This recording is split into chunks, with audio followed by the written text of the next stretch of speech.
E hoje vamos conversar com o presidente Evandro Carvalho, da Federação Pernambucana de Futebol. Além de assumir essa missão tão difícil na entidade máxima aqui em Pernambuco, ele também é advogado. Uma missão dura há mais de 10 anos, cuidando do nosso futebol. Doutor Evandro, bem-vindo ao Show de Bola. E é uma missão árdua, né? Uma missão que já dura uma década à frente da Federação e do futebol pernambucano. Ao mesmo tempo agradável. A satisfação de conviver com pessoas como você e como tantas outras dos clubes e da própria imprensa. Portanto, é um misto de ônus e bônus. Uma convergência de comportamentos e situações agradáveis e outras nem tanto, mas que ao final formam um caleidoscópio bem interessante e bem característico do que é a nossa vida em sociedade. Quando a gente fala de presidente da federação e também de advocacia, o senhor não deixou a sua profissão, né? Continua ainda trabalhando no Recife, São Paulo. São Paulo, Recife e Brasília. Graças a Deus, o escritório Barros Carvalho, mais de 35 anos no mercado. Nós temos um grupo extensivo de advogados, entre eles minha esposa, filhos, enfim, todo um conjunto de profissionais e prestamos um serviço à sociedade e à democracia. Presidente, qual é a parte mais difícil de ser presidente da Federação Pernambucana de Futebol? Onde tem grandes clubes de futebol pernambucano, Santa Náutico Esporte, Centenário, Central, no interior do estado. Como é trabalhar com o nosso futebol? Sem dúvida, a parte mais difícil é buscar dia a dia, permanentemente, captar recursos, sempre em valores expressivos, de modo a investir nos clubes. Após o advento do encerramento do Todos com a Nota, nós perdemos uma receita de 14 milhões ano. Portanto, quando eu assumi a federação, um ano depois, nós tivemos o colapso do sistema, a mudança de fatores e vetores da economia, e isso tudo fez com que o governo entendesse que não era mais possível aportar cifras entre 12 e 14 bilhões no futebol.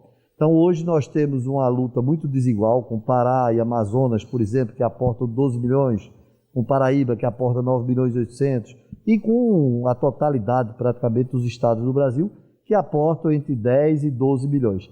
E nós não temos receitas oriundas do erário, ou seja, do investimento público. Então a federação teve que sozinha, nós captamos até o último balanço do ano passado, 11 milhões 171 mil reais e investimos nos clubes. E isso afora a receita própria dos clubes, de televisionamento, de patrocínio, etc. Então, o maior esforço é esse. Graças a Deus, com a network que nós temos, com o prestígio desta parte, com o relacionamento nacional e internacional, com a grande circulação de informações e de projetos e de parcerias no Brasil e fora do Brasil, nós temos conseguido alavancar em relação às outras federações. Pernambuco, sem dúvida nenhuma, alavancou mais recursos do que qualquer uma delas, eu diria até 5, 6, 7 vezes mais. Mas ainda assim é insuficiente. Eu gostaria de ter hoje os 3 clubes da Série A, e só tem o Sport e o Náutico, certamente deve subir esse ano, mas ainda tem uma dificuldade muito grande com o Santa Cruz, que é fazê-lo voltar à Série A.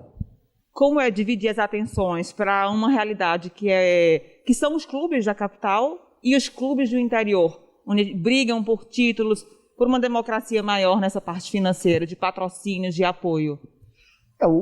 Em 110 anos, 111 anos da federação, a única vez que um clube do interior chegou à final foi na minha gestão, Central, outra vez Salgueiro, e a terceira vez Salgueiro, que inclusive foi campeão. Então eu tenho esse mérito, vamos dizer assim, ou esse reconhecimento do interior, de que por 3 vezes, unicamente em 111 anos, 3 clubes do interior disputaram a final, e uma delas, o ano retrasado, o Salgueiro, foi o campeão. Isso é um aspecto muito positivo. Nós temos um dado importante e relevante. Pernambuco é a única federação do Norte, Nordeste e Centro-Oeste do país que tem um contrato de televisão pago. Então esse contrato de televisão é uma relação comercial do clube Santa Cruz Esporte e Náutico, cada um deles individualmente com a Rede Globo, recebe 1 milhão. E a federação recebe 1 milhão que destina aos chamados clubes intermediários. Naturalmente é pouco, eu sei disso, mas é a única federação que tem essa receita. Dos outros estados, nenhuma tem. A diferença é que os outros estados têm uma injeção financeira do governo, que é muito substancial, e isso gera, sem dúvida, um benefício para eles e uma desvantagem para nós. Mas a competência do nosso futebol, nós temos o Retrô aí, que está disputando com muita condição uma vaga na Série C, e aí nós teríamos aí Sport Náutico na Série A e o Retrô subindo para a Série C. Isso vai ser muito bom, porque o Santa Cruz ainda é uma incógnita. Mas eu acho que o retrospecto é muito positivo. Nos últimos 10 anos, Pernambuco teve a melhor posição no ranking de todas as federações do Norte, Nordeste e Centro-Oeste. Nós tivemos, por mais de uma vez, 2 clubes na Série A, enquanto os outros estados não tinham. Nós tivemos período que só tínhamos o Sport, nenhum outro do estado do Nordeste tinha clube na Série A. Portanto, nós temos um handicap muito favorável, que é mérito muito dos dirigentes dos clubes. E como lidar com tantas cobranças que vêm das arquibancadas, da imprensa? A gente sabe que é uma pressão muito difícil, porque só quem está aqui trabalhando sabe o que realmente acontece nos bastidores. E é uma cobrança gigantesca que muitas vezes a gente não pode nem estar falando, né, presidente? Alguns aspectos, por exemplo, quanto a aporte de dinheiro, quanto alavancou de recursos e deu a um clube, é preciso ter um grau de sigilo grande por questões diversas, as questões que é preciso a federação e eu próprio me deslocar ao Rio, à CBF ou à Conmebol para intervir em alguma situação que o nosso clube precise de ajuda ou que o nosso clube deseje algum tratamento diferenciado em alguma circunstância. Tudo isso faz parte do dia a dia, mas é uma rotina de trabalho que nós já estamos habituados. Como lidar com essas críticas que vêm da torcida e da imprensa por cobranças maiores em relação a posicionamentos da federação? A crítica em geral ela é bem-vinda porque ela, na maioria das vezes, ela consegue identificar alguma falha nossa. É evidente que tem as críticas que são motivadas por questões pessoais, então essas são irrelevantes e nós não consideramos. Mas aquelas que apontam questões técnicas ou sugestões técnicas, nós temos aqui, nós chamamos banco de dados de averiguação, que são gravações, que são informações que nós levamos ao comitê nosso interno para definir se alguma tem realmente razão de ser e principalmente se é possível contorná-la ou retificá-la. Além do futebol, a federação tem apoiado ações sociais. Como vem sendo trabalhado esse lado da entidade? É verdade, a Federação Pernambucana é a única fora o Rio de Janeiro, São Paulo, que tem uma efetiva participação em ações sociais com convênio. Nós temos um convênio com a CUFA, que é uma entidade reconhecida internacionalmente, que é a Central Única de Favelas, que tem sede no Rio de Janeiro, que nasceu no Rio de Janeiro, que foi responsável, por exemplo, em fazer os jogos do Haiti, da Seleção Brasileira de Jovens.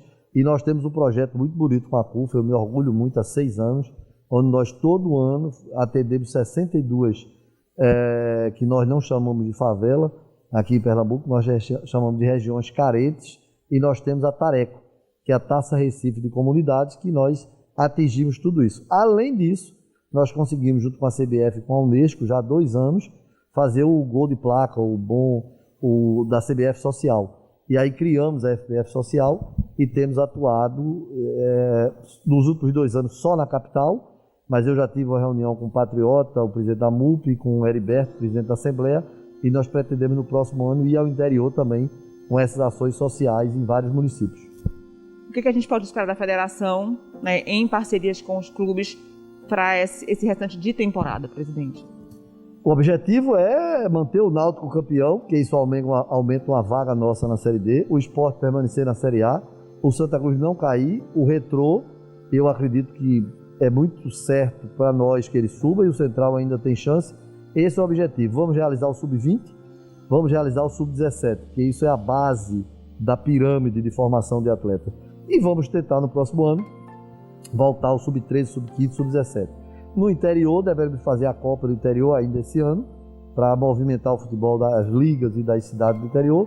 E aqui na capital, nos bairros, estamos buscando uma parceria com a Prefeitura para integrar o Recife Bom de Bola ao campeonato amador. E com isso nós tirarmos o campeão e o vice do Recife Bom de Bola e colocar esses clubes para cruzarem com o Sport, Náutico, Santa Cruz, que isso vai dar uma possibilidade deles serem vistos e iniciarem uma carreira profissional. Presidente, fala um pouquinho para a gente de um assunto que movimentou muito a imprensa pernambucana, sites, jornais, rádios, né, o jornalista e os torcedores comentaram sobre a sua posição em relação a uma possível saída do presidente do Santa, da diretoria, e um possivelmente desligamento, né, do Santa da federação, que gerou tantas polêmicas.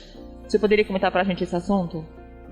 A federação tem uma obrigação institucional de prezar e manter, além de buscar diariamente a consciência dos clubes e dos seus dirigentes quanto à legalidade e probidade de suas condutas.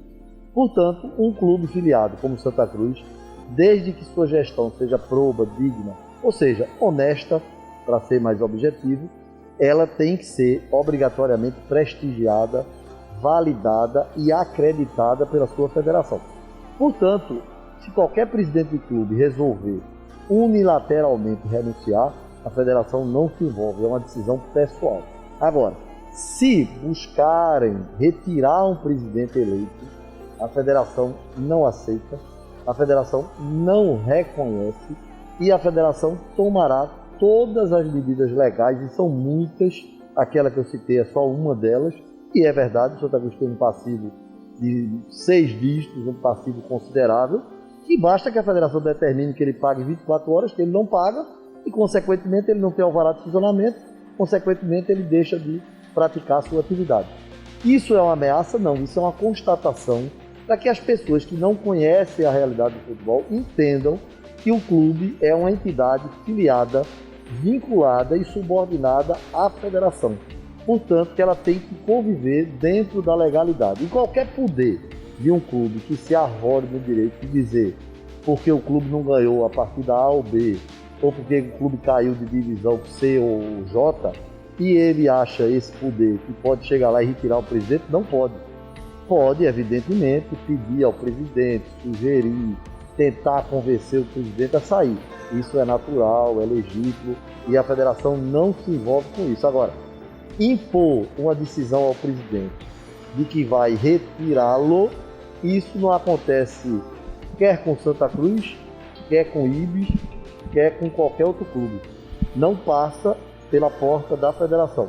Portanto, foi só isso, uma rotina para nós do exercício da legitimidade, da competência que a federação detém, que é absoluta, e da presteza e vínculo que a federação tem com a legalidade. Só isso.